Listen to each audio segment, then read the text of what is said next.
CITU സമരത്തിനെതിരെ വിമർശനവുമായി ഇടുക്കി അടിമാലി ഗ്രാമപഞ്ചായത്ത് ഭരണസമിതി. സമരം രാഷ്ട്രീയ പ്രേരിതമാണെന്നാണ് UDF നേതൃത്വത്തിലുള്ള ഭരണസമിതിയുടെ ആരോപണം.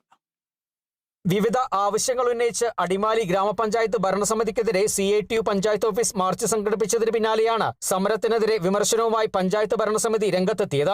സമരം രാഷ്ട്രീയ പ്രേരിതമാണെന്ന് ഗ്രാമപഞ്ചായത്ത് അംഗം ബാബു പി കുര്യാക്കോസ് പറഞ്ഞു. അടിമാലി ബസ് സ്റ്റാൻഡിന്റെ അറ്റകുറ്റപ്പണികൾക്കായി പഞ്ചായത്ത് തുക വകയിരുത്തിയിട്ടുണ്ടെന്നിരിക്കെ ഇപ്പോൾ നടക്കുന്ന സമരം രാഷ്ട്രീയ ലക്ഷ്യം വെച്ചുള്ളതാണെന്നും UDF ഗ്രാമപഞ്ചായത്ത് ഭരണസമിതി ആരോപിക്കുന്നു. CPMനെ സംബന്ധിച്ച് UDF ഭരണം ഒരു വലിയ സംഭവമായി മാറി എന്ന് തോന്നിയപ്പോൾ ആണ് ഇടതുപക്ഷ ജനാധിപത്യ മുന്നണിക്ക് പ്രത്യേകിച്ച് CPMന് ആളുകൾക്ക് ഇത് അവരുടെ രാഷ്ട്രീയ പ്രേരിതമായി അവർ തെരഞ്ഞെടുപ്പ് മുന്നിൽ കണ്ടുകൊണ്ട് നടത്തുന്ന ഒരു പ്രചരണം മാത്രമായിട്ടാണ് ഞങ്ങളതിനെ കാണുന്നത്. അടിമാലി ഗ്രാമപഞ്ചായത്തിനെ സംബന്ധിച്ചുള്ള വികസനങ്ങളെല്ലാം നല്ല രീതിയിൽ നടക്കുന്നുണ്ട്.